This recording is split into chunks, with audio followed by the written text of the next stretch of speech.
Assalamualaikum warahmatullahi wabarakatuh.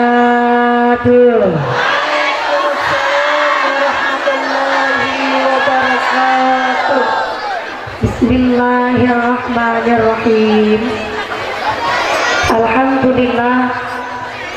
Alhamdulillahi haqqa hamdi, wassalatu wassalamu ala khairi khalqi sayyidina wa maulana Muhammadin wa ala alihi wa ashabihil mujahidin at-tahirin.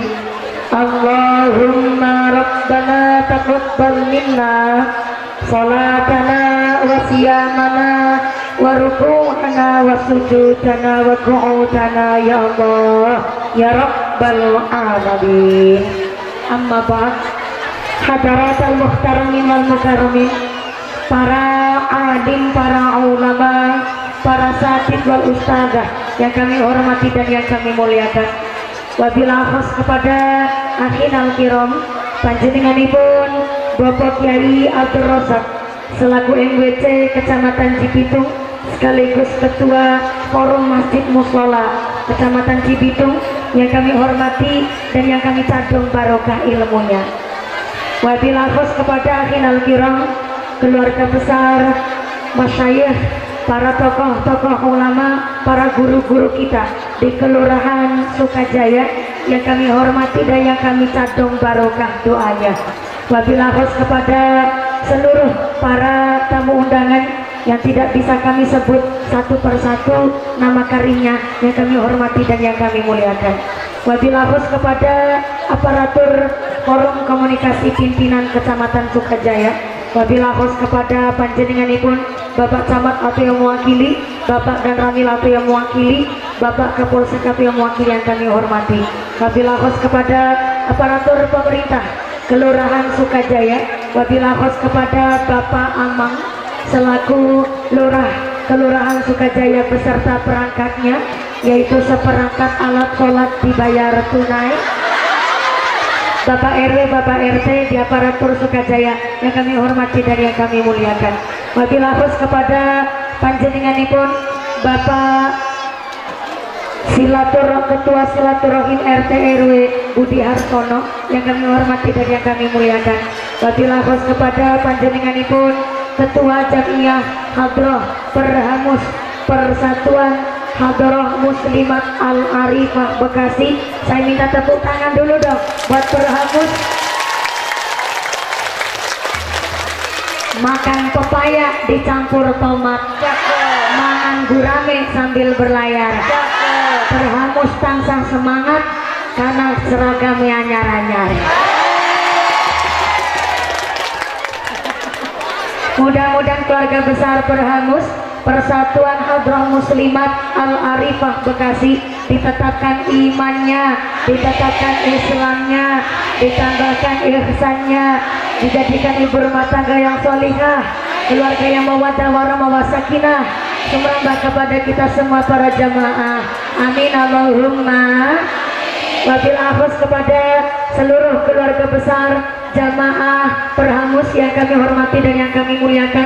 Tak lupa kepada Tanfidia Suriah Nahdlatul Ulama Ranting Sukajaya, keluarga besar Muslimat Fatayat, dan juga keluarga besar Gerakan Pemuda Ansor, rekan-rekan Banser yang kami hormati dan yang kami muliakan, rekan-rekan Pokdar yang kami hormati. Tak lupa kepada para agnia, para donatur, para dermawan, mudah-mudahan diberikan sehat panjang umur, memberikan manfaat ingkang barokah, sumrambah kepada kita semua para jamaah.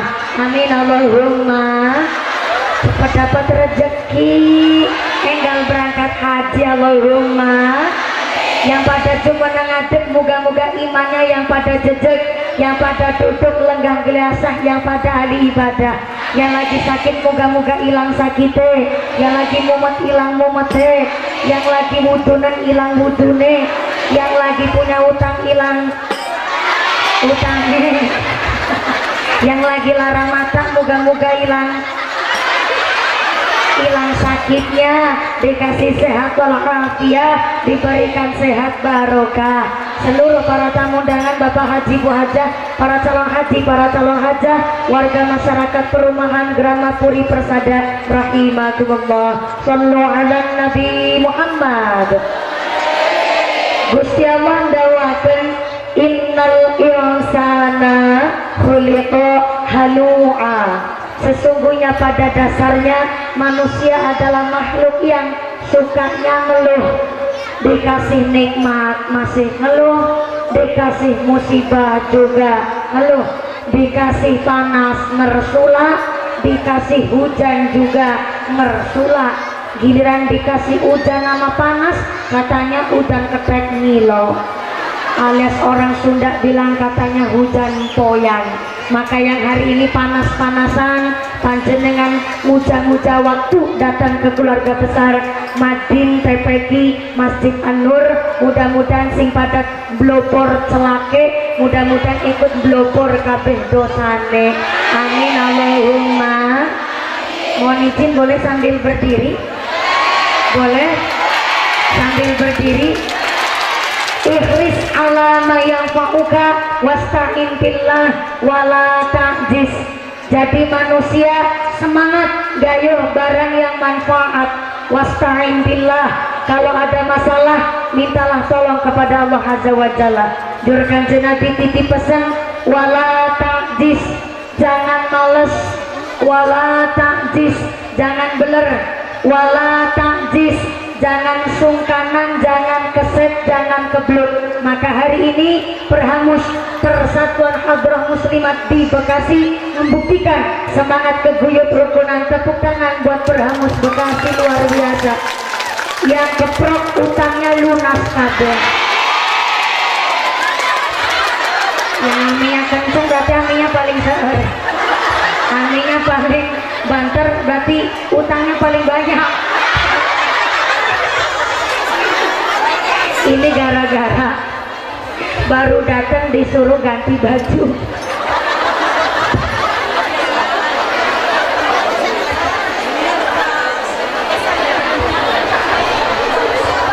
Maaf Ustazah, maaf. Tapi amat.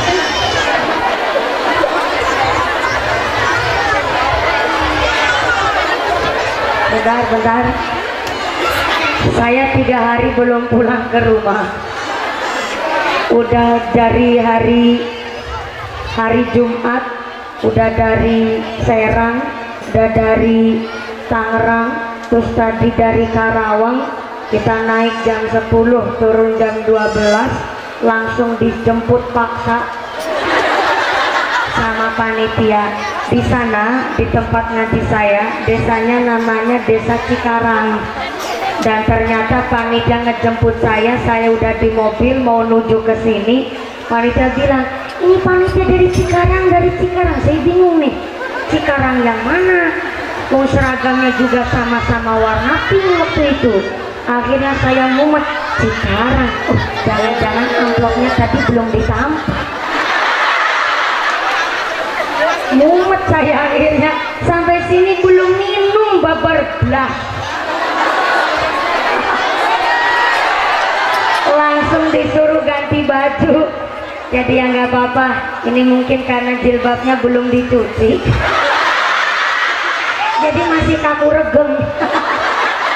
Nggak apa-apa, ini buat tanda cindera mata saya. Cie, seragamnya sama. Moga-moga juga saya ketularan ibu-ibu jadi cepat nikah. Shallu ala Nabi Muhammad. Kanjeng Nabi titip pesan kita disuruh semangat gayuh barang yang manfaat. Untuk mengadakan pengajian hari ini, seluruh keluarga besar Perhamus di Bekasi ST Stunderek berjuang. Prentil ada yang urun 15.000, prentil ada yang ikut patungan 50, prentil lagi ada yang patungan 100, prentil ada yang sama sekali nggak urun babar belas. Tapi walaupun jenengan yang datang ke sini nggak ikut patungan pun tenang saja, hadirnya Anda di sini adalah ikut berkontribusi amar ma'ruf nahi mungkar. Di dalam kitab Usfur ya, kitabnya kecil, tapi kitabnya kecil ini banyak riwayat-riwayat yang begitu luar biasa. Di dalam kitab Usfur ya, dulu di zamannya Kanjeng Nabi ada seorang fatayat.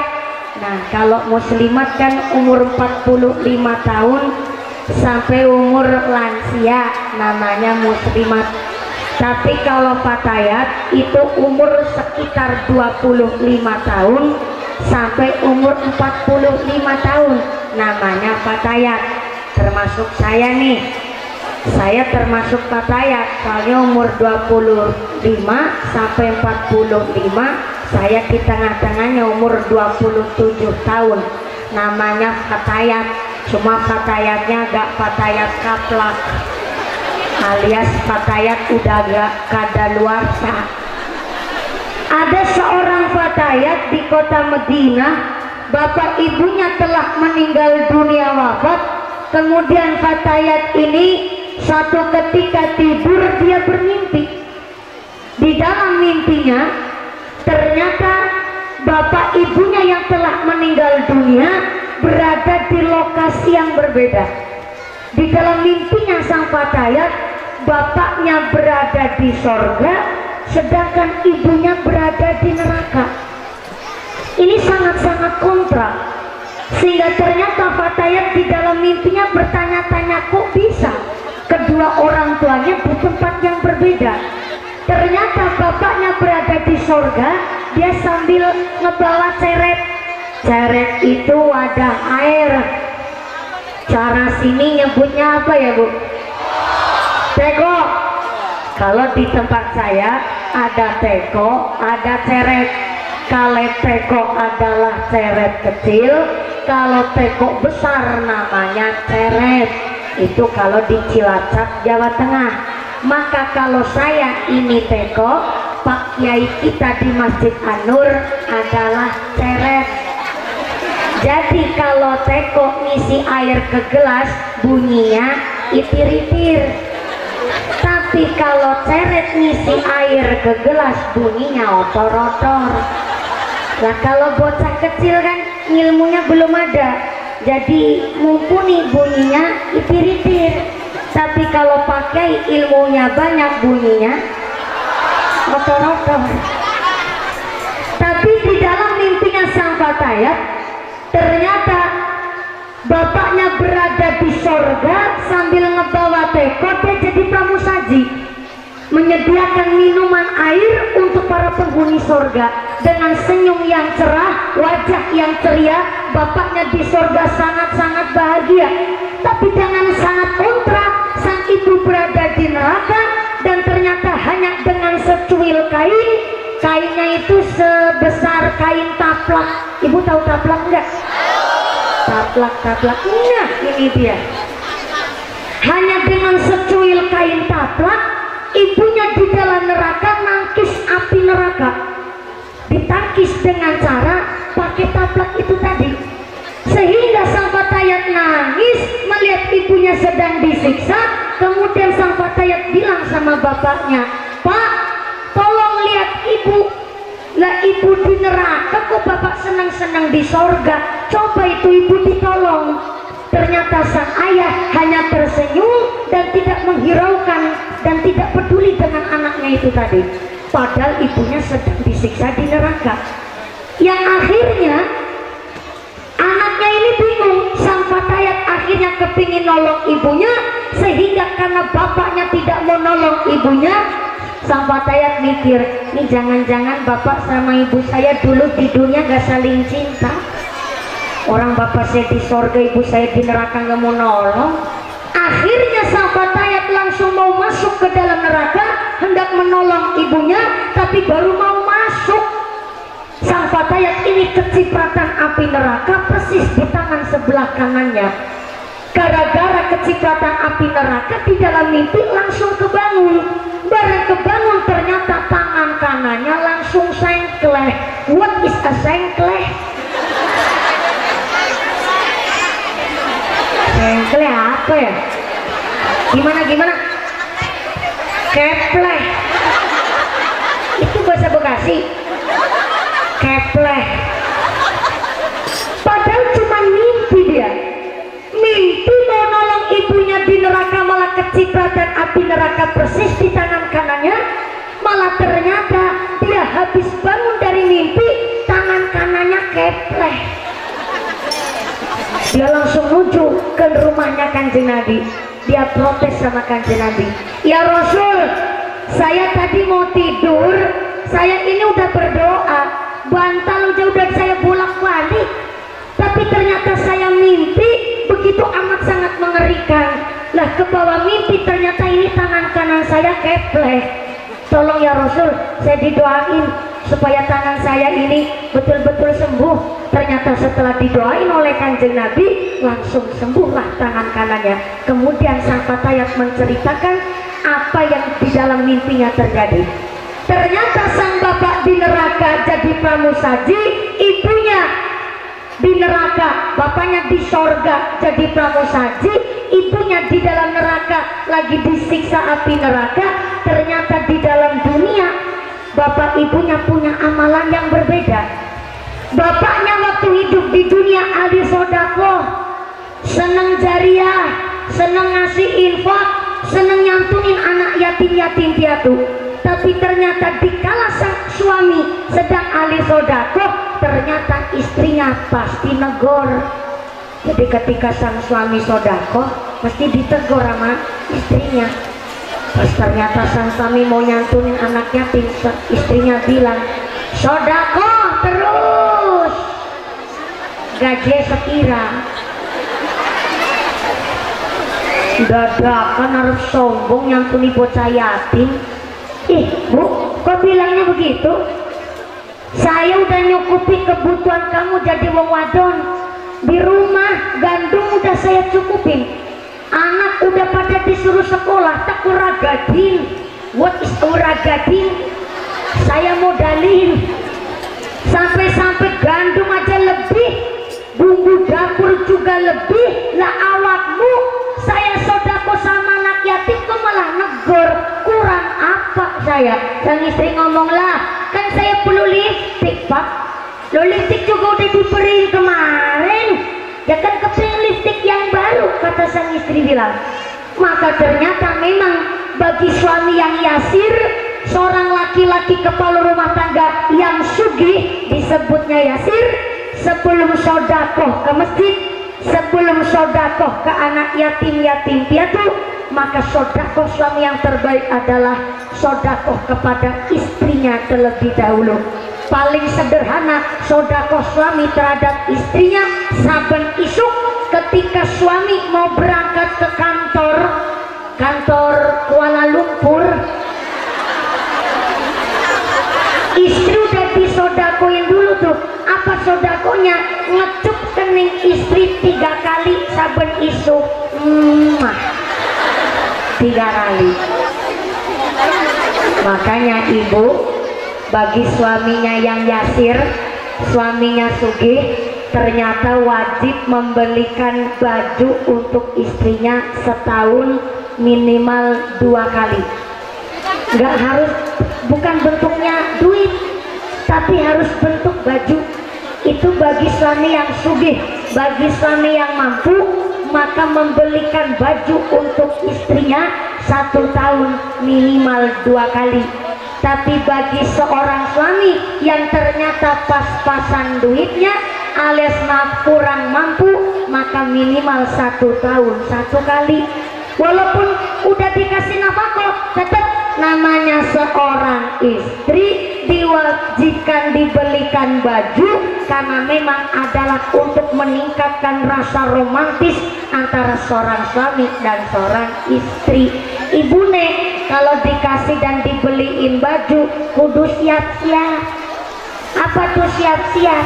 Siap-siap yang pertama nyanjung suami, ih makasih ya yang ember, kemarin udah dibeliin, sekarang dibeliin lagi. Hari pertama mungkin kurang cocok bajunya, dikasih tahu dulu, papi, ini warnanya ternyata mencolok banget, masa udah tua pakai baju warna merah-merah. bibir aja udah merah. Nanti kalau bajunya merah dikira saya tungau alias tengu.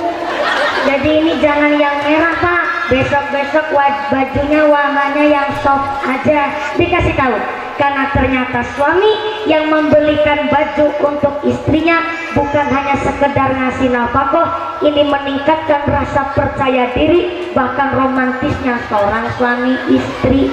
Maka ibu nek, kalau seorang bapak mau ngasih sodako itu kudu pengertian. Saben isuk wis rajin, ayu, wangi, keleknya semprot minyak wangi, wadon bau minyak gas, kandrok telung rendeng gak dijemur. Ini bapak pada protes.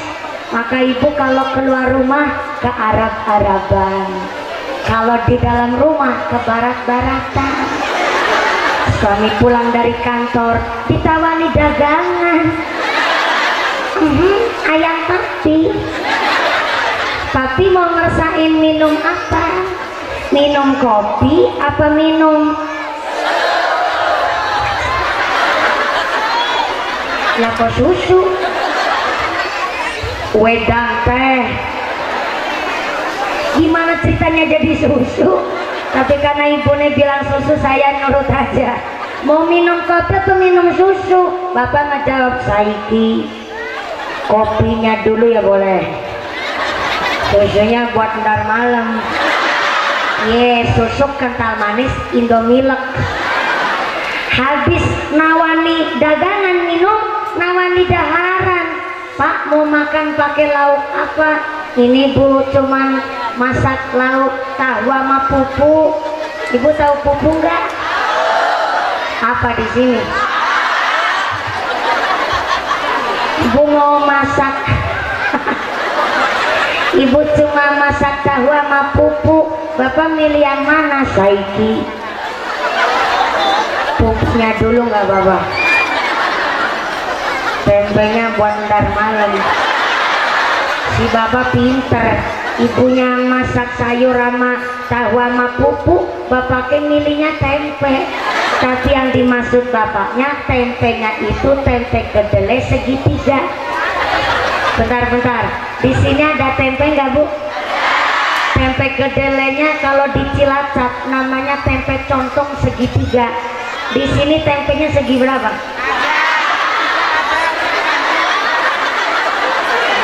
Segi 4.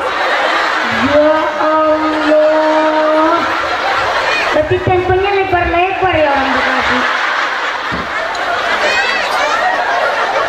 Bentar, jenengan ketawa ngetawain apa? Ini lagi ngebahas tempe kedelai. Maksudnya si bapak masak pun jangan yang mengandung zat kimia mulu. Kadang-kadang ayam sayur kan banyak zat kimianya. Sekali-kali ngegoreng tempe. Dan maaf nih, kita zaman sekarang Bu, musim aja udah nggak bisa diprediksi. Karena badan kita saja udah banyak zat kimianya. Sebenarnya kalau di Cilacap Jawa Tengah ada disebutnya nyala mangsa. Nyala mangsa itu bukan musimnya yang nyalahin kita, tapi kita yang telah nyalahin musim. Dulu zaman orang tua kita masih pada seger, masih pada babat alas di Bekasi, ternyata orang tua kita tanpa BMKG saja bisa pakai ilmu titen. Ada mangsa ketelu, ada mangsa kepitu, ada mangsa kesana. Musim hujan ya musim hujan, musim terang kemarau ya kemarau, bisa diprediksi. Tapi zaman sekarang kan walaupun ada BMKG pun nggak bisa zaman sekarang diprediksi. Soalnya apa? Kita yang telah nyalahin mangsa, kita yang telah nyalahin musim. Contoh, wa nazzala minas samaa'i ma'an mubarakan. Ternyata Allah menurunkan air hujan dari langit, mubarakan, ngebawa barokah. Hujan itu bawa barokah. Lah tapi di Indonesia musim hujan saja, musim luar negeri saja udah baik. Bekasi banjir, ada banjir bandang, ada banjir rob, ada tanah bergerak, ada tanah longsor. Masa hujannya sekarang bukan gawa barokah, tapi kenapa timbul ada musibah? Bukan musimnya yang nyalai kita, ternyata kita yang telah nyalai musim. Dengan maksud apa?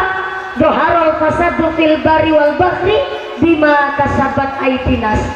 Kerusakan yang terjadi di daratan dan di lautan tidak lain dan tidak bukan itu karena ulahnya manusia.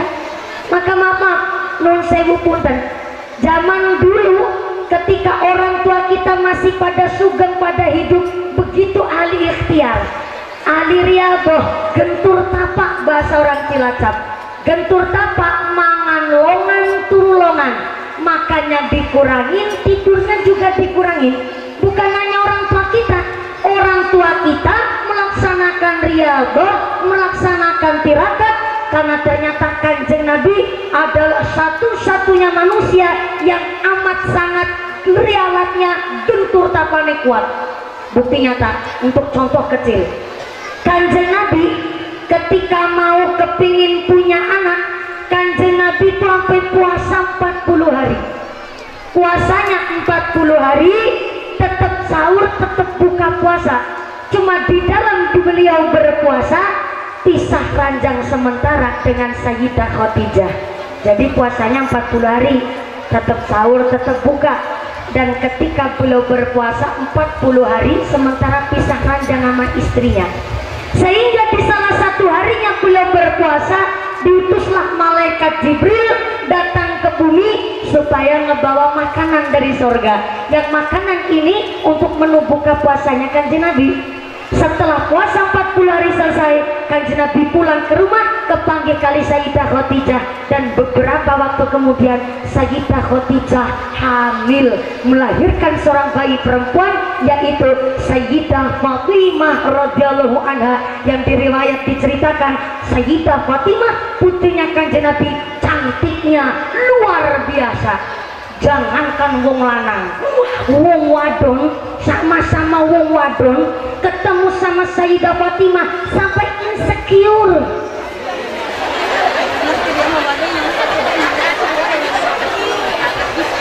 Insecure itu minder, Bu. Bayangin, kita wanita terlahir di dunia udah cantik, tapi ketika wong wadon kepanggih ketemu sama Sayyidah Fatimah itu sampai minder.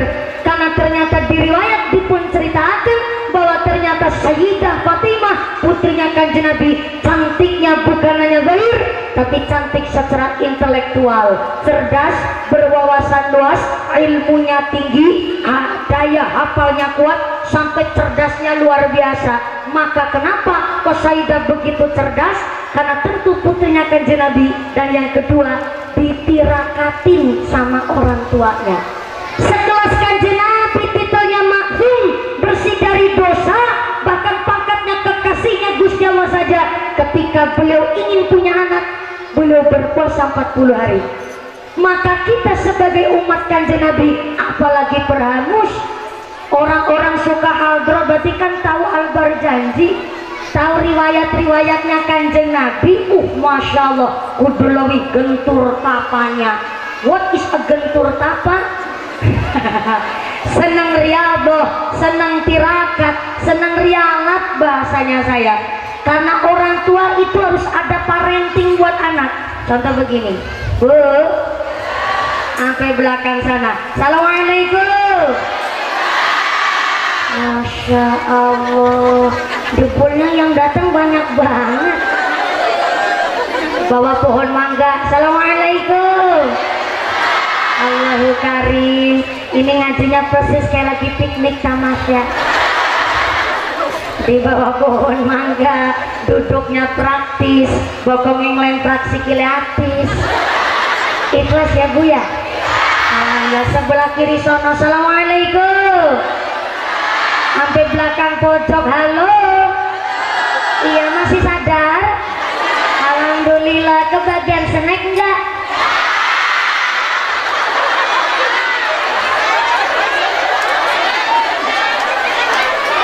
Pesan lemes dari tadi, ternyata enggak kebagian snack, makanya berangkatnya yang gasik.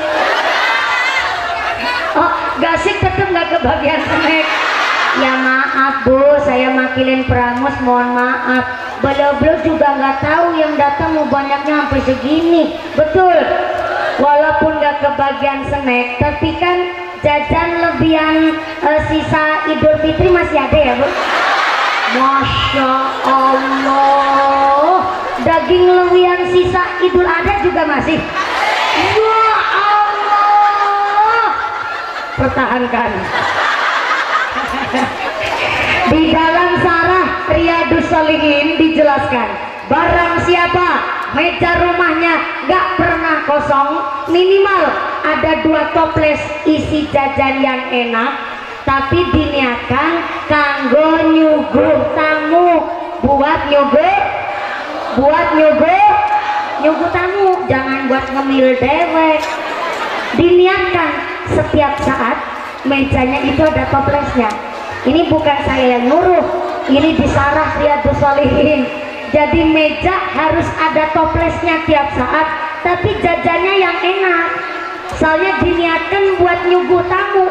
Ada yang bertamu, walaupun gak ada yang bertamu, tapi karena biasa mejanya pasti ada toplesnya, maka saben esok malaikat rahmat rawuh ke rumah panjenengan ngasih keberkahan kanggo orang-orang yang suka nyuguh tamu. Amin Allahumma. Maka di bulan Rabiul Tsani ini tetap meja rumahnya pada diisi top, tapi aja toples toples yang ada isinya. Justru jajannya yang enak, orang malaikat rahmat yang mau datang cuma ada toplesnya isinya rengginang memes. Kasihan malaikatnya makan jajan alot, disuguhkan toplesnya isi jajan yang enak, maka sabun esok malaikat rahmat insya Allah rawuh ke rumah panjenengan parika berkah buat kita semua. Allahumma. Berhubung gak pada kebagian snack nih, kira-kira ngajinya sama mumpuni sama Pramus rampung selesai jam berapa? Jam berapa? Jam 5 sore. Ya Allah, saya naik jam 2:30, turunnya jam 5 sore, berarti ngajinya 2,5 jam. Ya Allah, itu ngundang apa ngontrak? Lama bener sampai 2,5 jam. Mohon izin Pak Lurah, Pak Lurah Sukajaya datang ya? Oh nggak datang. Kiai ngapunten pisan. Kalau di Sukajaya ada nggak mau balik ceramah sampai 2,5 jam? Ada? Betulan tuh? Ulangi. Di Bekasi ada Kiai mau balik ceramah sampai 2,5 jam? Ada? Siapa? Nyong. Ya mudah-mudahan sampai pun acara gak ada halangan satu apa. Amin Allahumma. Berhubung ngajinya mau sampai jam 5 ya? Jam 5 sore. Bentar. Emang orang sini kalau sholat asar jam berapa? 5:30. Ya Allah, baru ketahuan nih modelnya orang Sukajaya. Kalau duhur ke ngasar ke maghriben. Mudah-mudahan sampai pun acara tidak ada halangan satu apa. Allahumma. Mohon izin, ini ngajinya sampai jam 5 sore. Ini ada titipan amanah dari panitia. Mohon ikhlasnya ya Bu ya. Ini amanah dari panitia. Mumpuni. Udah. Kayak surat cinta. Mumpuni ada kabar baik dan kabar buruk. Udah. Modeli teman gitu. Kabar baiknya pengajian hari ini disengkuyung oleh seluruh keluarga besar Persatuan Hadroh Bekasi, Muslimat Bekasi, dan oleh keluarga besar warga masyarakat perumahan. Tulisannya nggak jelas nih. Grama Puri Persada. Berarti ini ada antara Perhamus dan perumahan. Alhamdulillah. Kabar buruknya, untuk ngisi kotak infak sodakoh keliling duit infaknya masih di dompet bapak ibu masing-masing. Oh, mau ditarikin jariah Bu? Maaf ya, kalau infak biasanya bentuknya duit. Kalau sodakoh mah bisa bentuk harta apa-apa, terserah panjenengan. Jadi kalau yang ngebawa duit mau infak duit silakan. Yang nggak bawa duit adanya gelang cemplungin gelang.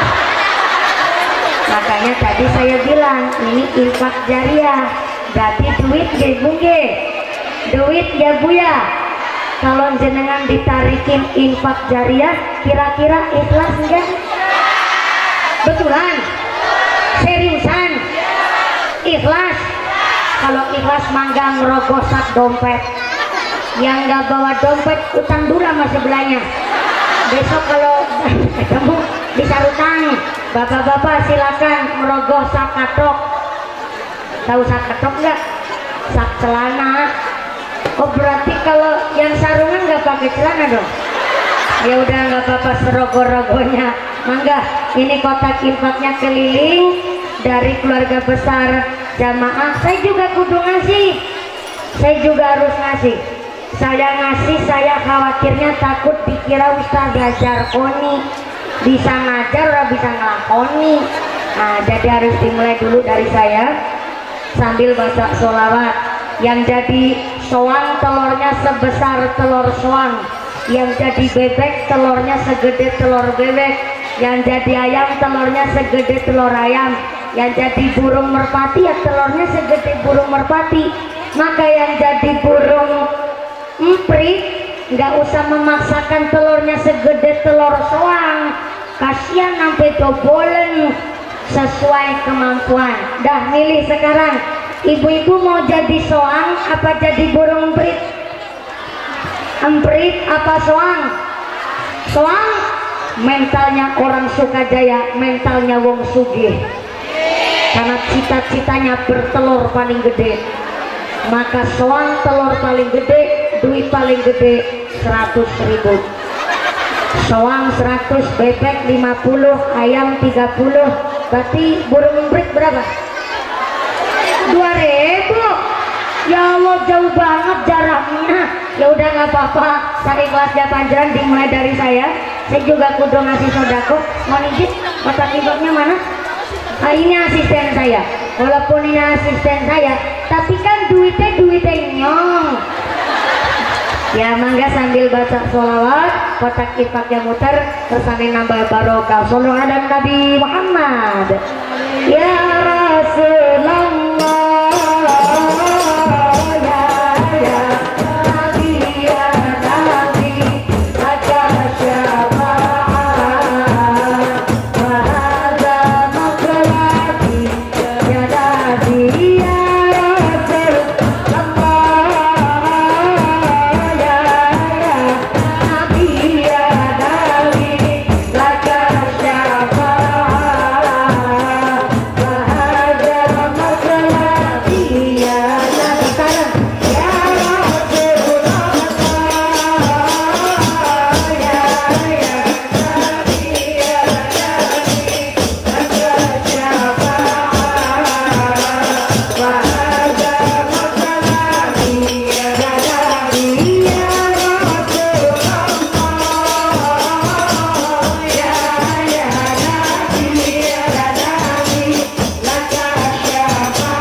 Iya, saya tahu 12 soalnya. Aduh, udah bikin hati ya Allah, jadi merinding bu rasanya, Masya Allah. Ini karena sholawatnya dan karena semangatnya. Sekali lagi tepuk tangan buat Berhamus Bekasi, luar biasa. Kanjeng Nabi dahulu begini, khairun nisa ummati nisaul Madinah, bahwa ternyata perempuan yang terbaik adalah perempuan Madinah. Sahabat bertanya, ya Rasul, kenapa harus perempuan Madinah? Emang apa bedanya perempuan Madinah dengan kota yang lain? Karena ternyata perempuan di Madinah, semua perempuannya yang pertama takut kepada Gusti Allah, dan yang kedua perempuannya malu kalau tidak mengaji. Maka hari ini saya berpikir bahwa panjenengan sedoyo adalah tidak hanya sekedar muslimat, tapi seorang ibu rumah tangga yang mampu mendedikasikan waktunya untuk belajar hadroh, belajar berprihatin, baca sholawat, sampai-sampai latihan begini kan sampai bulanan. Betul? Ada yang sampai tahunan? Saya kasih tahu, yang namanya belajar hadroh kecil gampang, belajar hadroh mah kecil, tapi istiqomahnya itu yang susah. Betul? Ketimbang ibu-ibu rumah tangga malah ngegosip ngerumpi, mending kan nabui hadroh biar tambah sholawat, tambah mahabbah, moga-moga tambah syafaat. Amin Allahumma.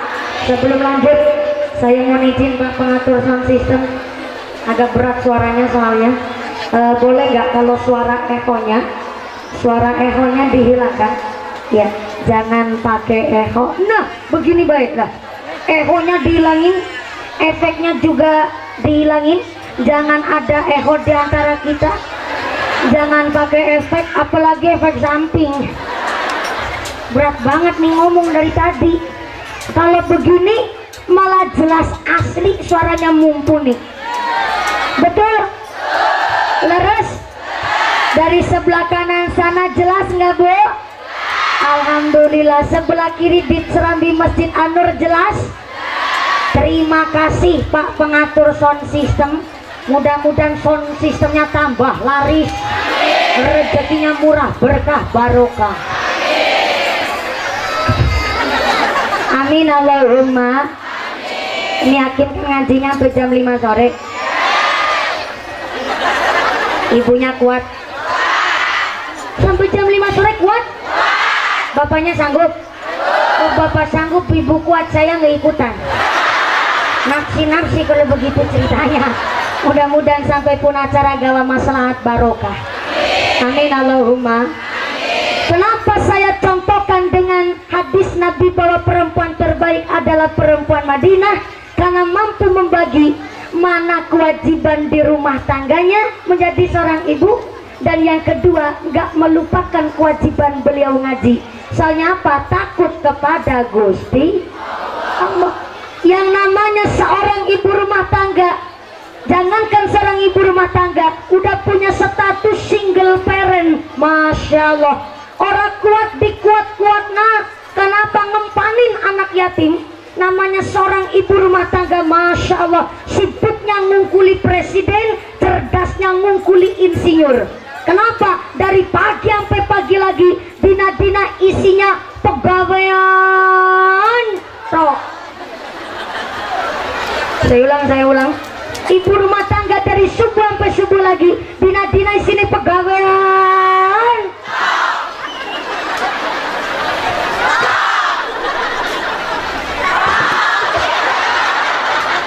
Jangan keburu, belum aja sampai bawah taktok. Seorang single parent Bu, bawa beras sekarung kuat, bawa gas LPG rosa, sampai bawa galon pun mampu, dan nanti gendeng bocor pinter, kesambar petir masih hidup.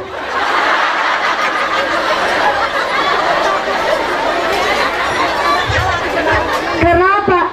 Dia cari nafkah untuk mempani anak-anak yatimnya. Itu yang single parent, ibu rumah tangga dari pagi sampai subuh. dari papan tidur sampai tidur lagi.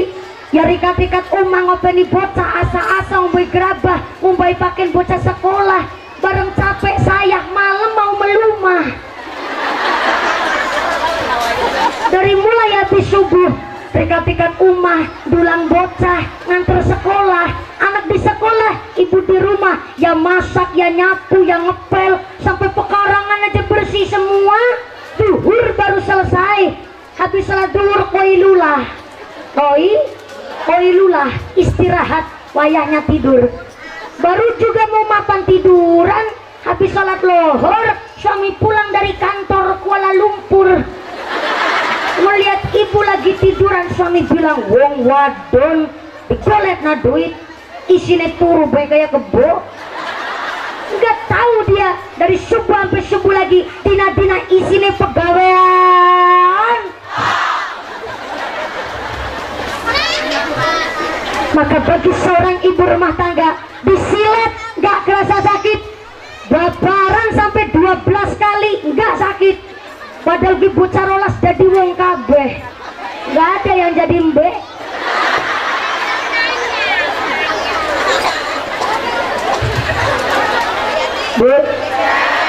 Bu, orang lahiran kan taruhannya nyawa.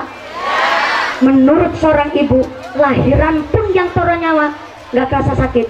Karena bagi seorang ibu yang paling sakit adalah ketika dibentak oleh anaknya dan dibentak oleh suaminya. Sakitnya luar biasa.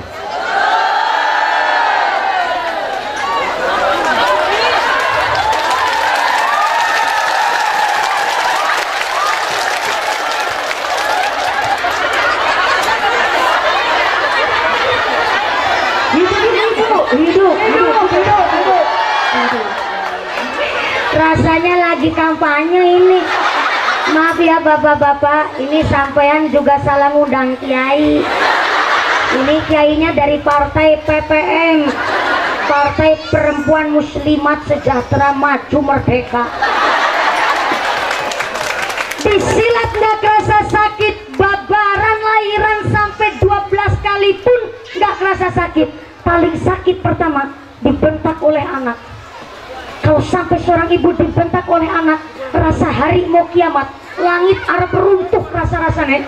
Gondok-gondok di tenggorokan sini gedenya sekelapa, mangkel buna langsa. Anak cuman disuruh beli lombok ke warung. Di sini kalau manggil anak apa nih? Tong. Anak lanang tong. Anak perempuan Neng, tolong ibu beliin lombok ya. Udah ada bahasa tolongnya loh, bahasanya bagus orang tua. Neng, tolong ibu direwangin masak. Sono ke warung beli lombok ya Neng. Si jawab tuh bocah, baru nguruk lagi.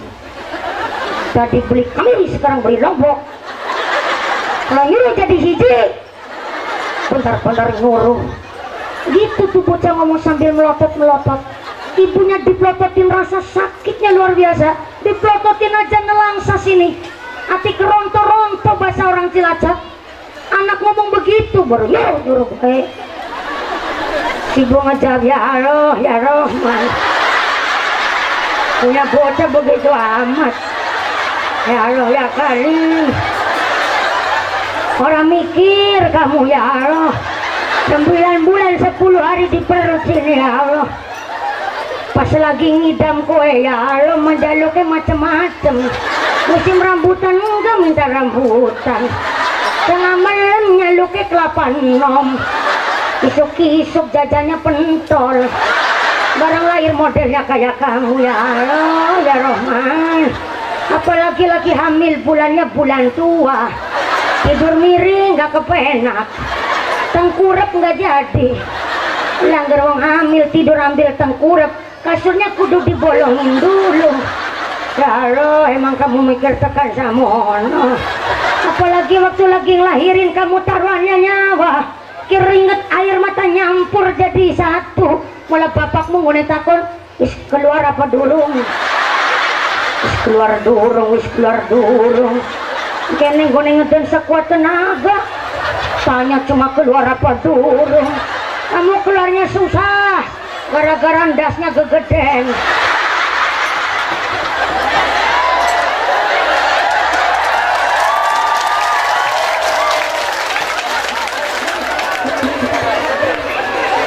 Itulah kenapa doa seorang ibu untuk anaknya mustajabah.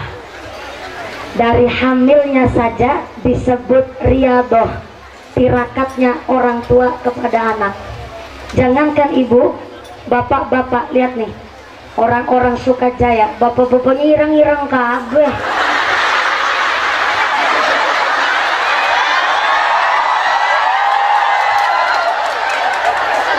Sebanser-bansernya. Nah, ini bukan body shaming. Justru hitam kulit bapak-bapak Sukajaya kelak di akhirat buat saksi bersihnya rezeki orang-orang Sukajaya. Ya Allah, gimana? Oh ya, alhamdulillah luar biasa. Ini ternyata katanya bapak-bapak hitam kulitnya adalah sebagai saksi dina kerja cari nafkah. Sirah kanggo sikil kanggo sirah mene geger dus keringet banting tulang setengah mati. Maka doa seorang bapak untuk anaknya karomah alias keramat. Doanya bapak untuk anak itu keramat. Maka saya bertanya, Bu, kalau kita orang tua doanya mustajabah untuk anak, maaf, pernahkah ibu tukaran itu apa ya, pas saya bahasa Sunda, berantem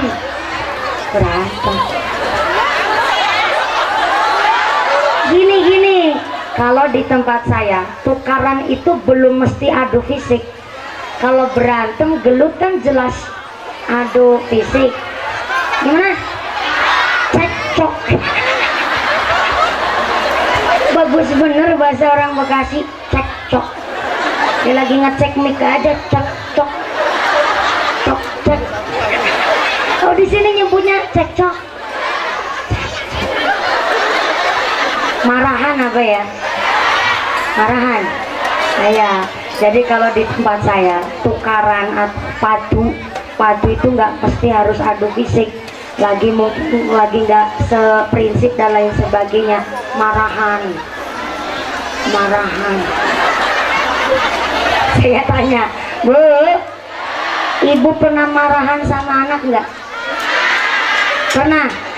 Udah ngaku aja, kalau nggak ngaku sih pulang nih. Ini maaf ya, kalau ibu pernah marahan sama anak atau anak pernah marahan sama orang tuanya, ini maaf, kira-kira yang ngeyel anaknya apa yang angel wong tuanya? Emang begitu. Terkadang orang tua juga gengsi. Kan nggak selalu orang tua itu bener. Bentar dulu. Kadang-kadang orang tua salah, tapi dumeh udah ngelahirin anak gak mau ngakuin salahnya. Itu kan namanya gengsi.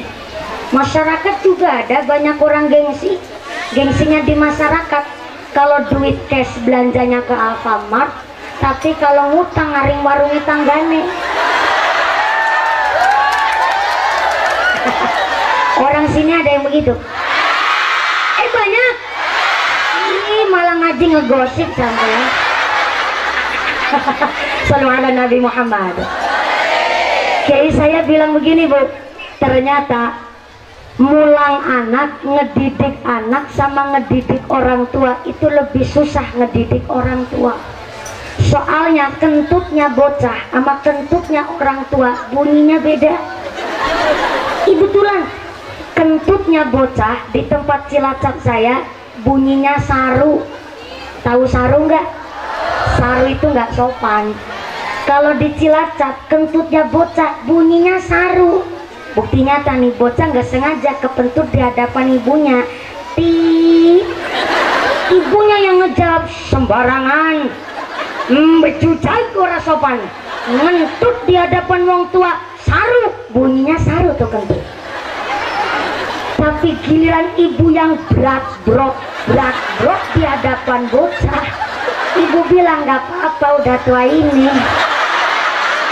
Ayo lo, ngaku nggak nih? Berarti yang angel bocah apa yang ngeyel sing tua?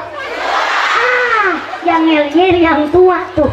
Baru ada kejadian orang tua ngaku berjamaah ini. Yakin orang Sukajaya ungkul. Sukajaya? Maka maaf, doa seorang ibu mustajabah untuk anaknya. Pernahkah ibu lagi ngomongin anak, lagi ngedidik anak, malah dibantah sama anak? Pernah?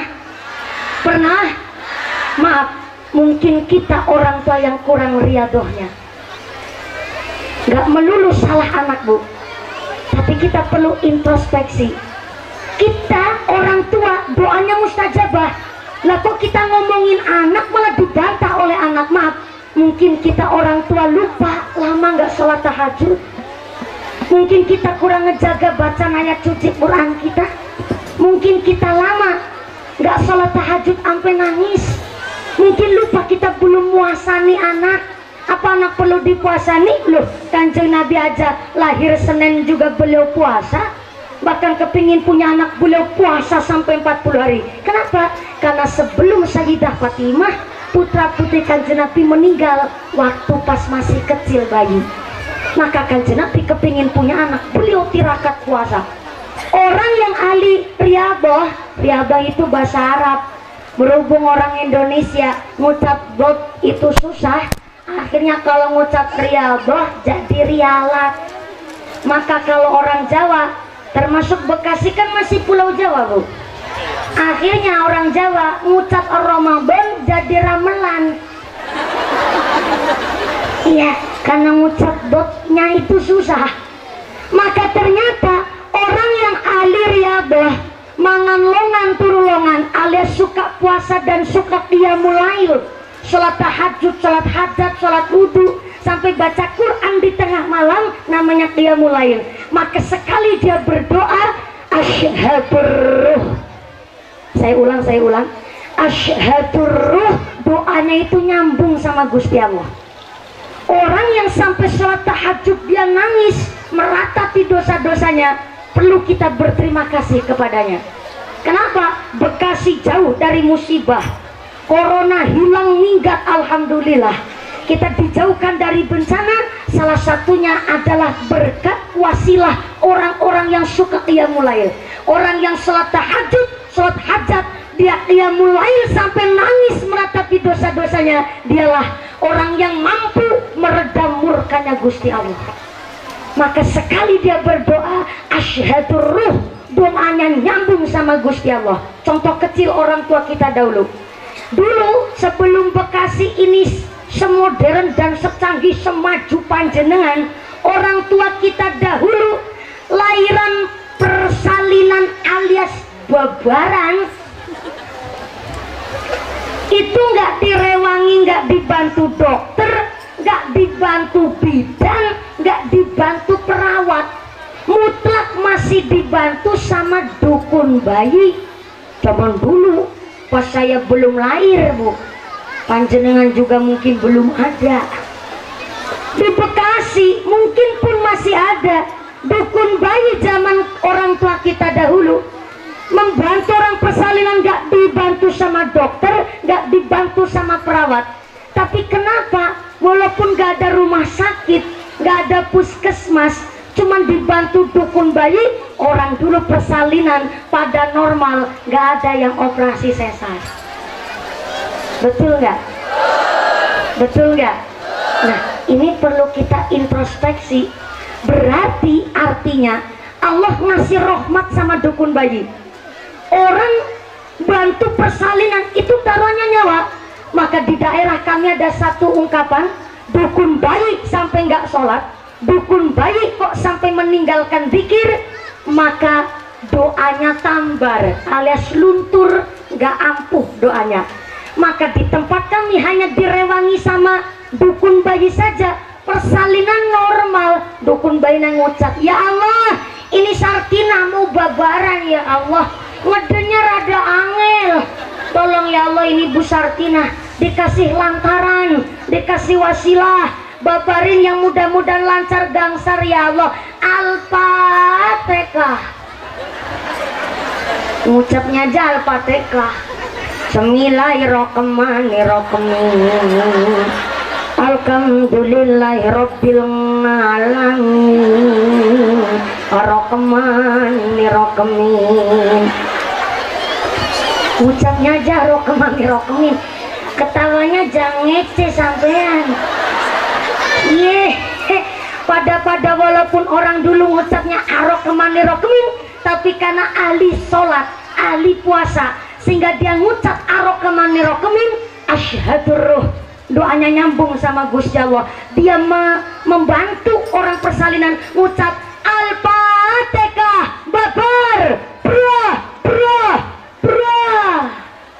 bayinya lahir waras selamat, ibunya sehat walafiat, padahal cuma didoai dengan Al-Fatihah.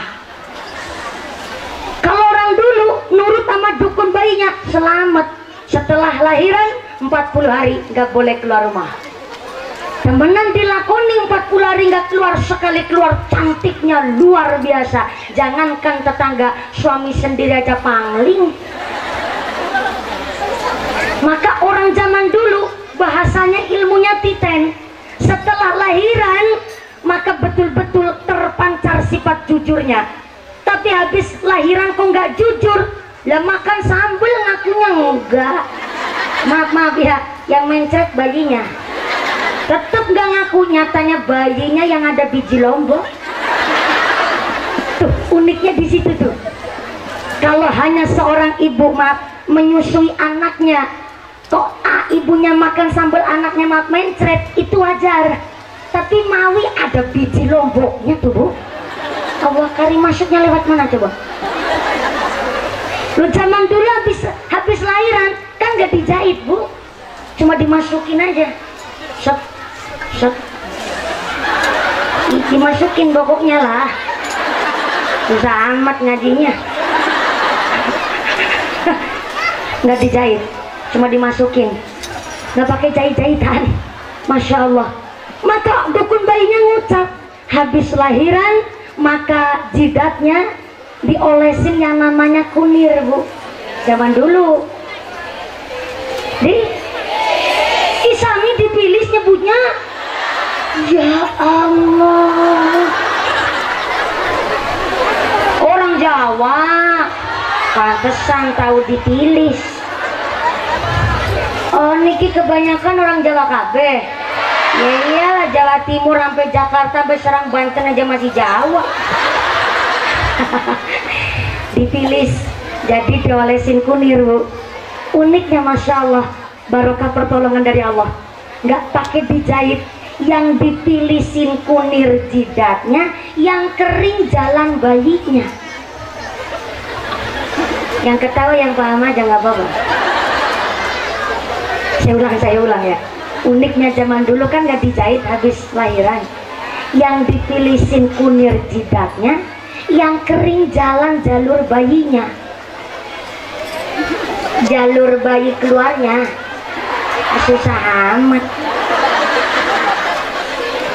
Maka begini, saya sampaikan, orang zaman dulu ilmu titennya itu tepat, tapi kita yang nyalai mangsa, kita yang nyalai musim. Bukti nyata kecil, yang namanya cempe kan anak kambing. Cempe minumnya sama kambing. Pedet nyusunya minum susu. Nyusu sini nyebutnya nyusu apa ya? Nenek. Udah gede masih.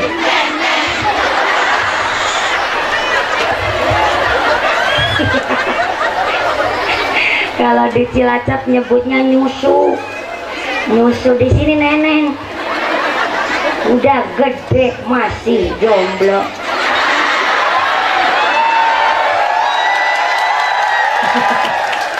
Ya nggak apa-apa.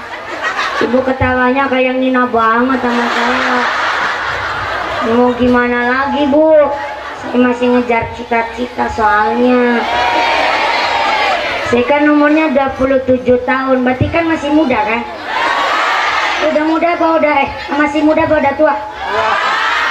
Masih muda? Makasih.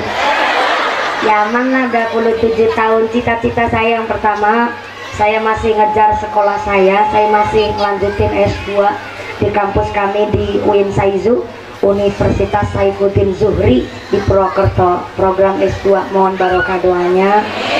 Yang kedua, cita-cita saya sudah ngedaftarkan bapak ibu saya berangkat haji, tinggal nunggunya saja.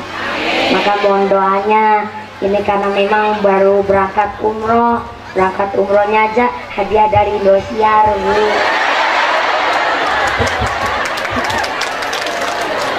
Dulu pas 2014 kan jenengan SMS saya, ngedukung saya. Alhamdulillah, lantaran wasilah SMS-nya jenengan saya juara 1, Bu. Adanya 100 juta. Tapi kan bapak saya SMS juga utangnya sampai 300.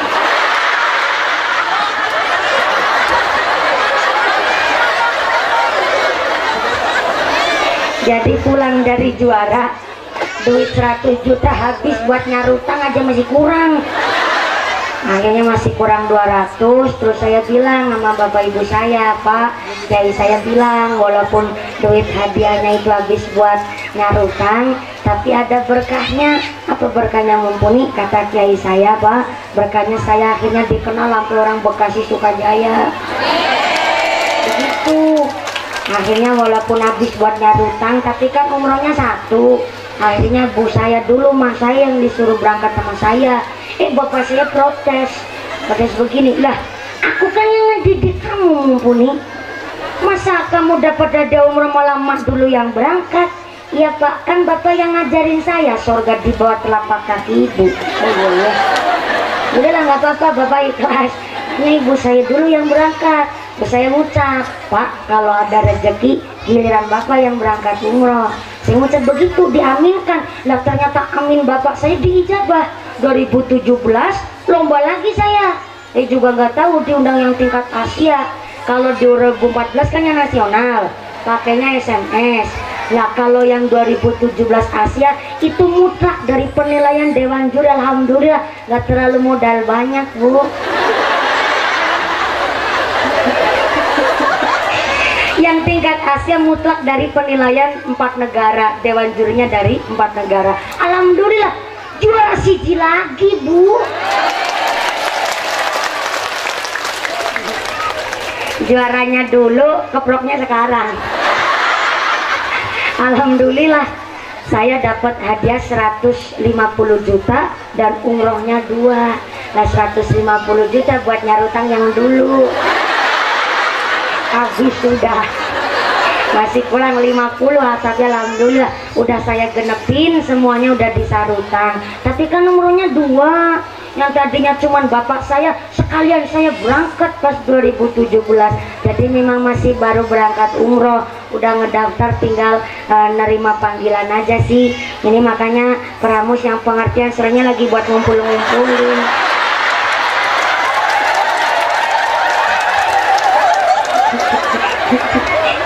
Wanita yang di atas wajahnya langsung pucat. Canda Kiai, canda Kiai. Insya Allah sudah ada modalnya. Ibu kepingin berangkat haji? Pengen berangkat haji? Udah daftar belum? Gimana ceritanya? Pengen berangkat haji belum daftar? Ya udah nabung dari sekarang, Bu. Sekarang berangkat haji walaupun dapat perpanjangan waktu, tapi kalau ngedaftarnya nggak jauh-jauh bulan tahun sebelumnya susah, Bu. Yang namanya haji itu Duyufur Rahman Al-Mubarakun, tamu yang mulia, tamu agungnya Gusti Allah. Maka yang mampu dan yang mau itu yang memang tamunya Gusti Allah betul-betul. Ada yang mampu tapi belum mau, ada yang udah mau tapi belum mampu. Yang mampu dan mau itulah Duyufur Rahman Al-Mubarakun. Mudah-mudahan kita semua bisa melaksanakan ibadah umroh ataupun haji, bisa menginjakkan kaki di Mekah Madinah, melaksanakan ibadah dengan tumak nina, jadi bapak haji bu hajah. Allahumma Allahumma. Tadi lagi cerita apa ya? Bisa cerita sampai gitu. Oh ya, babaran. Bukan, lagi cerita udah gede masih anak kambing, ya nyusunya neneknya sama Pedet anak sapi ya nusunya sama sapi. Gudel anak kebo ya minum susunya sama kebo. Bayi nyusunya sama sapi. Nah ini nih yang dimaksud bukan musimnya yang nyalai kita, tapi kita yang nyalai musim. Kenapa? Maaf punten ya Bu ya, yang namanya air susu ibu adalah air susu terbaik yang dirahmati Allah untuk kekebalan anak. Tapi dengan beribu alasan hak asasi manusia, seorang ibu yang tidak mau menyusui anaknya dengan berbagai alasan, oke kita hormati. Mungkin ada yang memang gak keluar alasannya. Yang kedua anaknya yang gak mau ngenyot katanya. Sampai-sampai ya gimana anak bayinya mau ngenyot, orang yang pada bau tembakau kabur.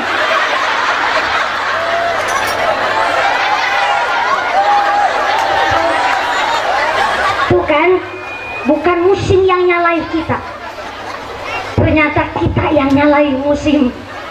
Maka nggak ada yang namanya hujan gawa musibah, nggak ada Bu. Hujannya nggak salah, tapi doharal fasadu fil bari wal bahri bima kasabat aidinas. Kitanya yang nyalai musim, kitanya yang nggak sesuai dengan hidup dengan diporosnya.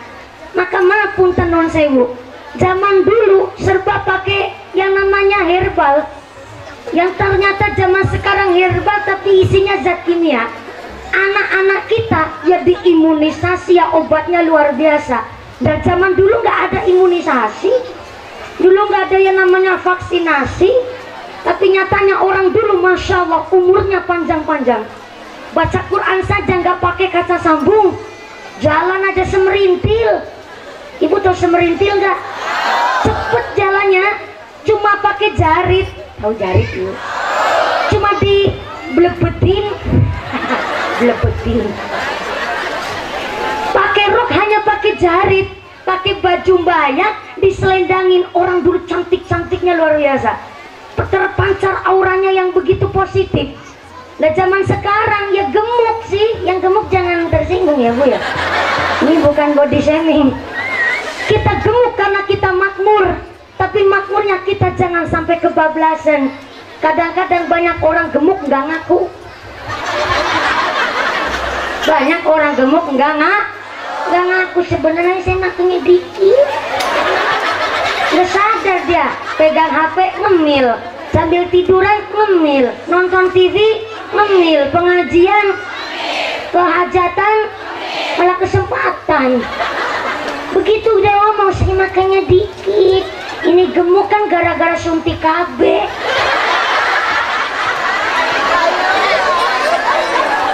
Bukan musim yang nyalai kita, tapi ternyata kita yang nyalai musim. Dulu Bu, harusnya orang dulu itu malah penyakitan. Bayangin, orang dulu itu makanya geragas.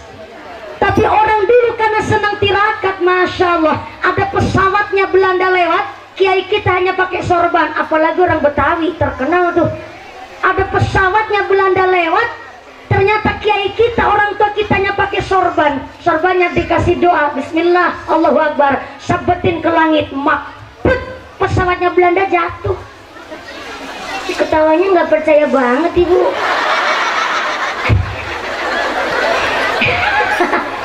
Si Ibu bilang, mumpuni. Ini zaman udah 2022 besti, masih cerita zaman tutur tinular baik. Ini udah modern, pantesan anak zaman sekarang kalau dikasih tahu suka ngeyel. Anak zaman sekarang kan akhlakulnya yeliah. Neng, jangan pergi wayah maghrib ya Allah. Pamali Neng, malah bikin status di WhatsApp kopi senja.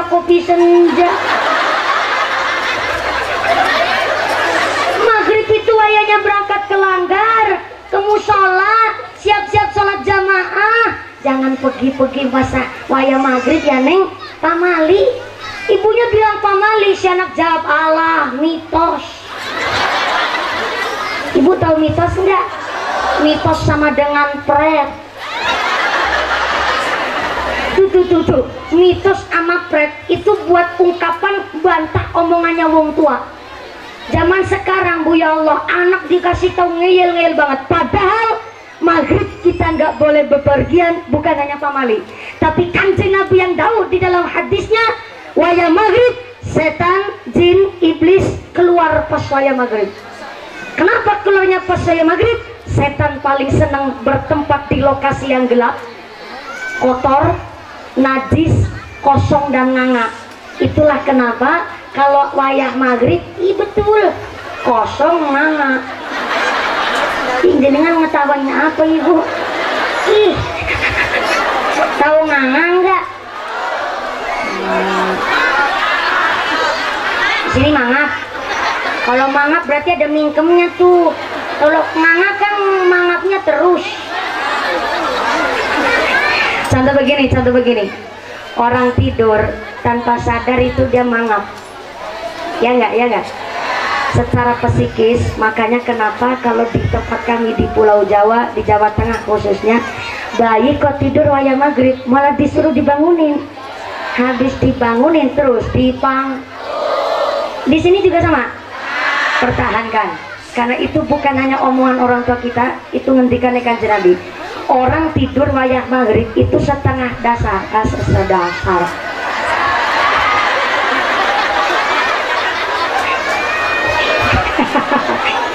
Ini efek kepikiran sampai jam 5 sore soalnya. Orang tidur itu setengah sadar. Jadi orang setengah sadar, maaf ya, jiwanya itu hilang separoh, dia nganga, kosong, pikirannya itu mangap. Maka orang tidur kalau nggak sadar kan dia juga mangap. Ya, maka ya itu namanya nggak sadar, mesti mangap. Makanya kalau orang pengajian jangan ngantuk Bu. Ngantuk kan bahaya. Gedang klutuk daunnya sengkleh, uang ngantuk bibirnya. Gedang klutuk dimakan ular, uang ngantuk mangap sambil itu pinter sampean. Orang tidur sambil mangap setengah sadar, khawatirnya maghrib itu setan pas keluar, khawatirnya dia bertempat di daerah yang gelap dan kosong. Maka kenapa maghrib nggak boleh tidur? Ada pintu kudu dikancing waya maghrib, ada jendela ditutup sampai gelas pembuka ya begini ya, gelasnya itu disuruh diminum. Ini mana mau diminum, ada isinya enggak?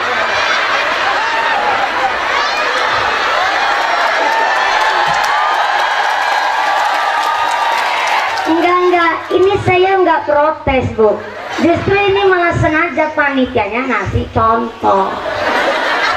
Kalau bapak-bapak pulang dari kantor, dari pabrik, habis kerja, kan kalau sore biasanya medang kopi, minum kopi, minum teh gitu ya Bu.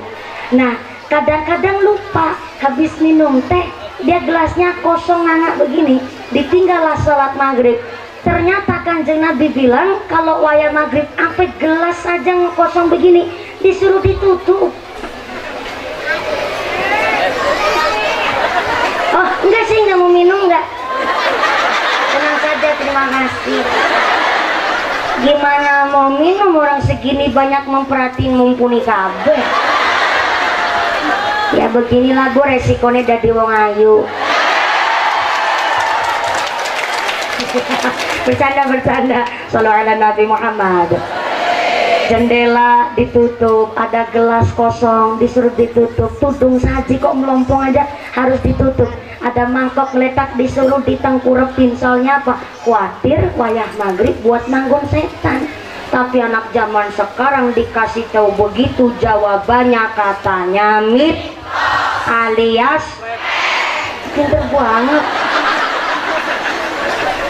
Orang dulu ketika babat alas masih banyak di Bekasi Wan Buas, tapi orang tua kita ketemu macan hanya berdoa sumum bekumun sakti terute, setannya macannya lari terbirit-birit, malah macannya yang takut. Soalnya apa? Orang tua kita dahulu senang tirakat, sholatnya itu luar biasa, qiyamul lailnya itu nggak mungkin ketinggalan. Maka seketika berdoa macannya yang takut. Maka orang tua kita karo Belanda orang wedi. Ulang.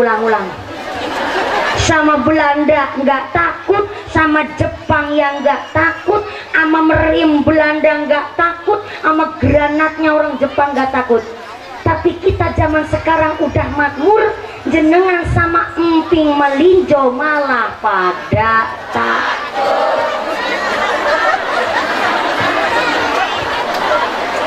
Ibu langsung megangin dengkul. Ya mumpuni namanya de asam urat alias rematik.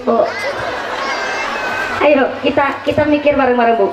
Harusnya ya orang yang penyakitan itu orang dulu loh. Orang dulu nggak diimunisasi, nggak divaksinasi, dan orang dulu makan itu sembarangan. Makan mintil, loyek, gaplek, rekel, doyan. Mangga muda yang masih pentil Bu, cuma ditul-tulin ke garam aja doyan orang dulu.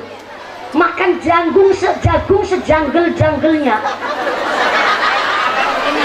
Iya, sampai ya jambu biji daunnya yang masih pucuk aja dimakan orang dulu. Sampai jambu biji yang masih pentil hijau nggak pakai dicuci, kan nggak higienis, cuma di kerodin kerodin cuma diusap-usap ke baju langsung dikeletak orang dulu. Bayangin, berarti kan sama sekali gak higienis. Tapi nyatanya orang dulu sehat-sehat, umurnya panjang, sampai baca Quran aja nggak pakai kaca sambung. Karena ternyata kita sekarang sedang ditegur, kita yang nyalai musim, bukan musim yang nyalai kita. Berarti kita disuruh kembali lagi ke awal. Kalau minum air ASI Ibu adalah memang sudah adalah rahmatnya Gusti Allah. Kenapa kok minumnya ASI-nya sapi? Kenapa minum susunya sapi? Kan nggak punya daya tahan. Akhirnya kita ikut berbelasungkawa anak-anak kita yang sedang banyak kena penyakit ginjal akut gara-gara diprediksi adalah dari minum obat sirup. Sirup apa sirup? Sirup apa sirup? Tetangga saya kemarin habis buka puasa minum sirup terus kejang-kejang, ternyata kesirupan.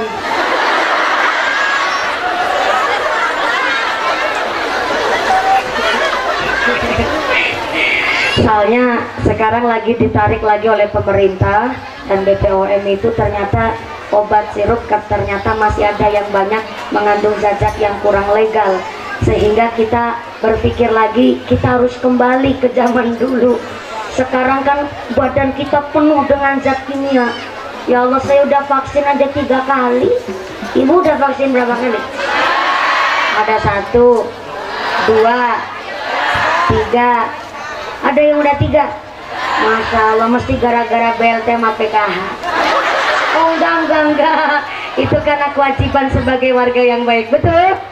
Yang udah divaksin ataupun 1, 2, sampai 3 kali, mudah-mudahan badannya sehat walafiat. Kita dijauhkan dari segala penyakit musibah. Amin Allahumma. Kembali lagi. Jadi maaf Bu, zaman dulu itu zamannya zaman paceklik. Jalan aja masih cebrik. Ibu tahu cebrik? Jalan masih becek cebrik. Angger malam peteng dedet nggak ada lampu listrik. Hiburannya cuma jangkrik sama kicik. Sampai zaman dulu anaknya 12 cilik-cilik. Ya Allah, makanya Aris Gedan Budin gaplek karo keseretan mendelik-mendelik.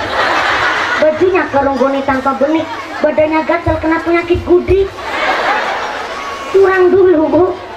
Sekarang jenengan subur karena masyarakatnya makmur. Itu saya bilang Buri belakang ketemu ik itu perlu mikir, perlu diracik. Pantesan saya bayarannya paling larang. Kenapa paling mahal? Soalnya namanya overhead. Overhead adalah otak berpikir, di rata-rata umumnya otak berpikir.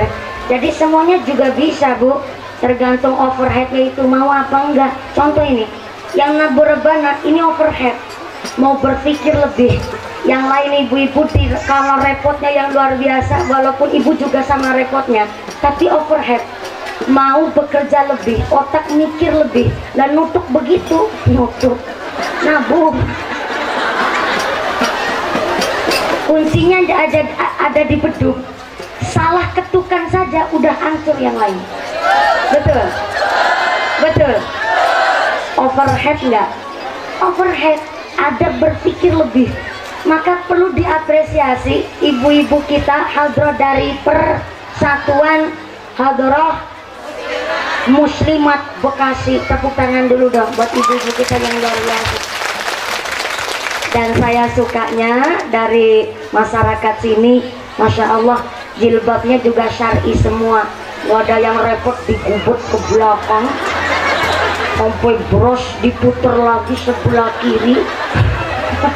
Si seneng ini, semuanya syar'i, semua cantik-cantik banget, luar biasa. Ya Allah, ini jam berapa? Kan cuma tanya, Bu. Allah karim. Jam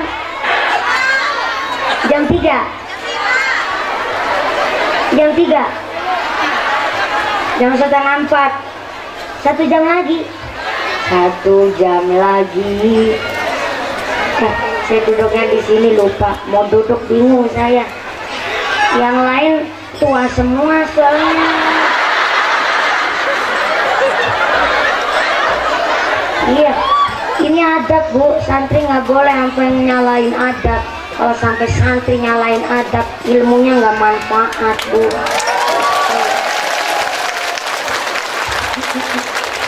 Ini beneran.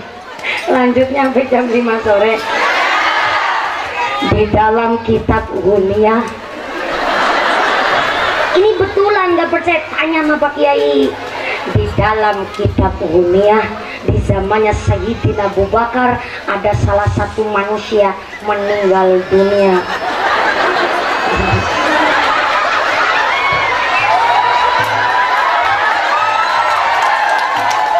Ye, ngamanin tinggal ngamanin. Bapaknya baper. Ini lagi ngomong ke sini, dari tadi kan di situ. Ke sini aja katanya pating gremet rasanya.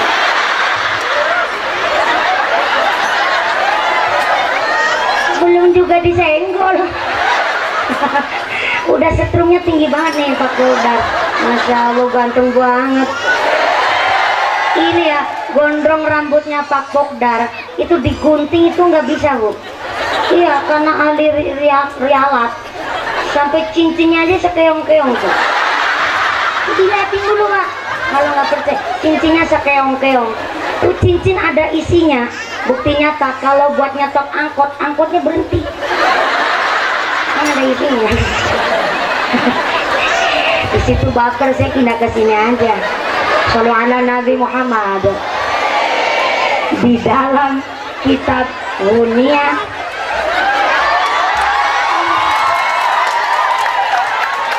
giliran Pak Ustadz senyumnya mencurigakan. Ya udah, saya di poros tengah sini aja. Shallu ala Nabi Muhammad. Mau cerita kitab Ghunyah aja susah banget. Di dalam kitab Ghunyah, di zamannya Sayyidina Abu Bakar, ada salah satu manusia meninggal dunia, wafat alias ya, meninggal dunia. Bareng meninggal dunia, itu jenazah dirawat pasti kayak mayit zaman sekarang Bu.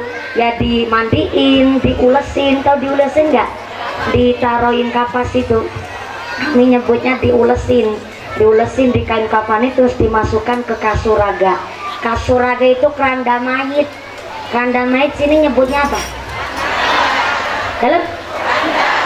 Randa. Randa. Hebat banget. Jenazah di sini naiknya randa. Besok mayit di Cilacap pindah ke sini semua Bu. Mayitnya naik randa. Cilacap, oh gimana? Ke randa. Nggak ke duda nggak ya? Randa. Ke randa. Cilacap nyebutnya kasur raga. Kasur artinya tempat. Raga itu badan tanpa nyawa. Jadi kasur raga adalah tempat kagum badan yang udah nggak ada nyawanya. Itu di Cilacap. Tapi di Bantar Kawung, Brebes, perbatasan di Cilacap Karangpucung, di sana nyebutnya kurungan batang. Kurung batang. nggak kasar nggak, justru itu adalah satu ungkapan supaya kita sadar, entah cantik, entah ganteng, entah sugih, besok mau jadi batang. Betul, betul. Di sini Sukajaya nyebutnya keranda. Bareng mayitnya masukkan ke dalam keranda, hendak disolatin, tiba-tiba kerandanya itu gerak, ubah banter banget bu. Kayaknya mayitnya itu maning. Penasaran yang mau nyolatin, dibukalah itu keranda. Bareng kerandanya dibuka, betulan bu, si mayit itu lagi uget-uget begini, persis kayak orang lagi senam. Yang mau nyolatin kan bingung, tambah penasaran, dibukalah itu kain kafan. Setelah kain kafannya dibuka, apa yang terjadi saudara-saudara? Kok malah gol? Emang mayitnya main bal-balan. Setelah dibuka kain kafannya, ternyata di dalam kain kafan ada ular gedenya luar biasa, lagi ngegigit kerongkongannya. Dia ngelilit badan si mayit. Semua orang kaget, akhirnya berlarian pada cari gebug. What is a gebug? Gebug is a pentung. You know pentung? You know pentung? Yes, I do pakdel. Bareng nyepeng pentung, ambil pentungan, udah persiapan mementungin ular itu, ternyata si ular bisa ngomong kayak manusia. Manusia, lulu pada menggebugin gue, emang gue salah apa sama lulu pada? Ternyata ularnya ular Bekasi.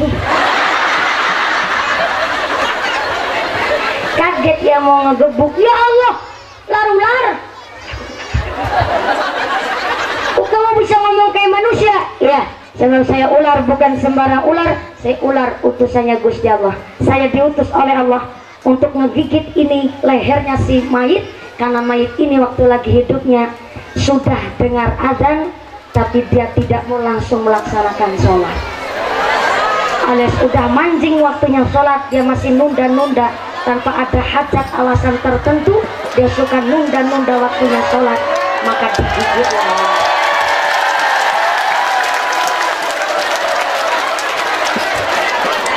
Jadi siapa orangnya Sukajaya?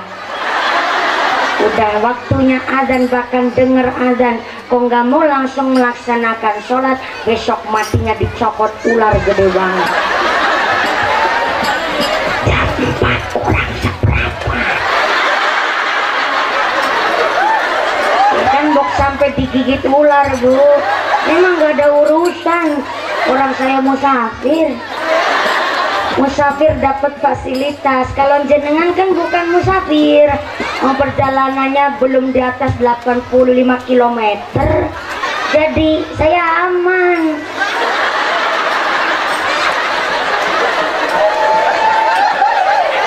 Shallallahu ala Nabi Muhammad. Maka kiai kami dan kita semua mari biasakan keluar rumah pokoknya berwudu terlebih dahulu. Keluar rumah harus wudu dulu. Mau kerja, berangkat kerja wudu, mau muslimatan wudu, mau berangkat hadran wudu, mau ke pasar wudu. Kenapa? Khawatirnya sampai Allah menghendaki kita mati di luar rumah, mudah-mudahan sudah dalam keadaan suci. Maka inilah kenapa kelak di akhirat ketika kita nyebrang Siratal Mustaqim, ada orang yang nyebrang Siratal Mustaqim karbatil khotif, kayak kilat menyambar. Kaget bu, sama sih juga kaget tadi.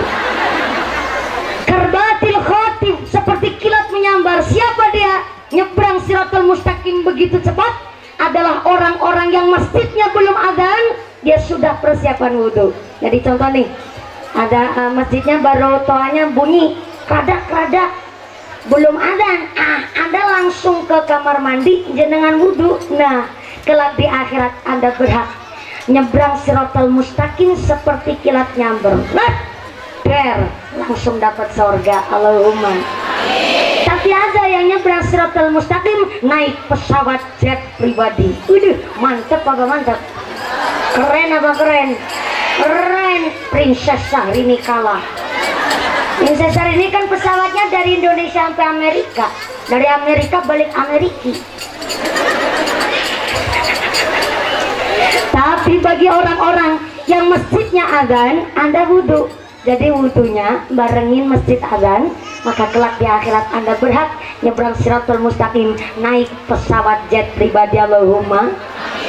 Tapi bagi orang yang wudhunya setelah masjid adzan selesai, Anda baru wudhu, maka di Shiratal Mustaqim sampean nyebrangnya pakai sepeda ontel, bannya bocor, rantainya udah, sadelnya hilang, ketabrak, ketegrek, ketabrak, ketegrek.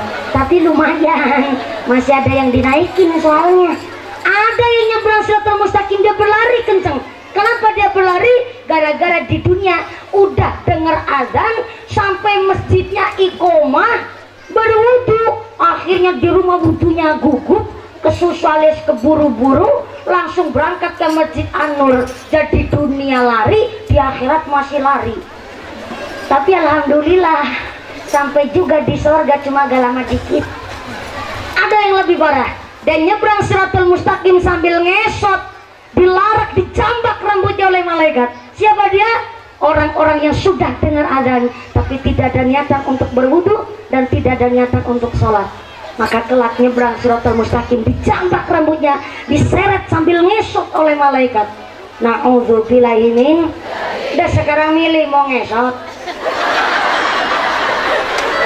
mau lari,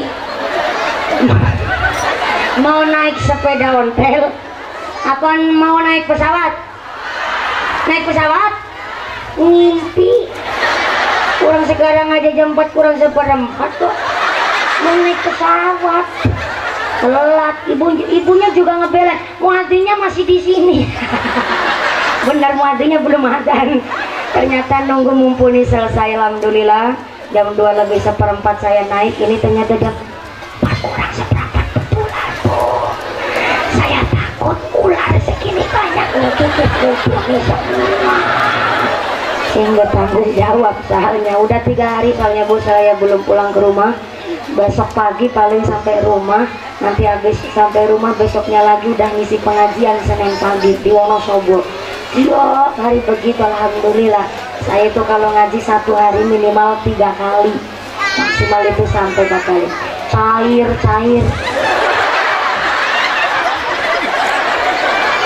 Gimana ceritanya saya yang ceramah, ibu yang hitung amplop.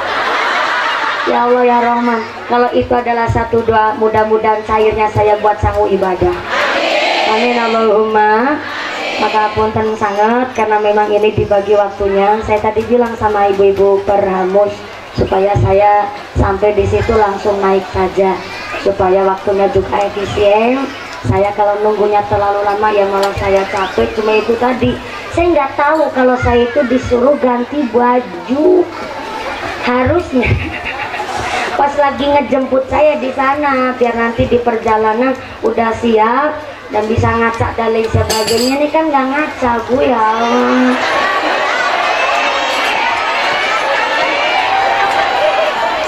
Bukan masalah cantik siap nggak siapnya, tadi aja jarum pentul sampai mencolok, itu nggak ada. Maka inilah kami perhamus. Tepuk tangan dulu dong buat perhamus, ini mantep banget, luar biasa. Jangan hanya hari ini pasti undang mumpuni, pasti undangin mumpuni. Seterusnya saya dan kami harap perhamus itu lebih semangat, bisa istiqomah menggemakan sholawat, mendawamkan sholawat, tidak hanya sekedar ngarah rame dan meriahnya. Mari kita mendawamkan sholawat. Sholawat apa saja silakan dibaca. Maka mudah-mudahan kita semua. Sebentar, ada informasi dari panitia. Pengumuman dari akhirat. Barang siapa berangkat ngaji belum dipimpin doa gugupan Bali, maka suaminya nikah lagi.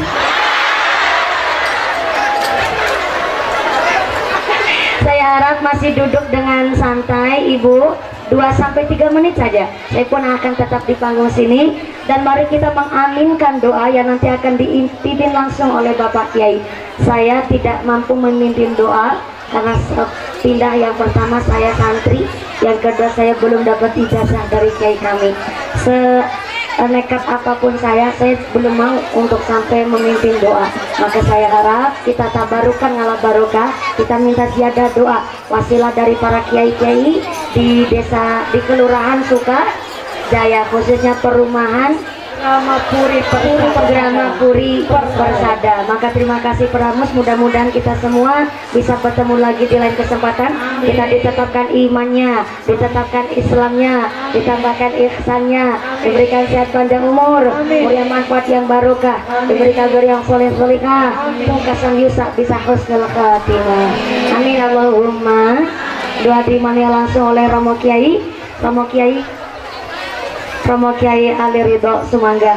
Dari saya, saya nggak mau panggil Gus, saya panggil Kiai saja, karena untuk penghormatan kami Kiai Sumangga, akhil al-kiram Romo Kiai Ali Ridho Sumangga kami mimpin doa. Sumangga Kiai. Dari saya awal sampai akhir, segala kekurangan mohon maaf yang sebesar-besarnya. Terima kasih atas segala perhatian, mohon maaf. Di atas mohon Kiai, saya itu Kiai menginggil mohon. Itu dipimpin langsung oleh Romo Kiai Arido. Dari saya sekian, usiku wa nafsi bitaqwallah. Wassalamualaikum warahmatullahi wabarakatuh.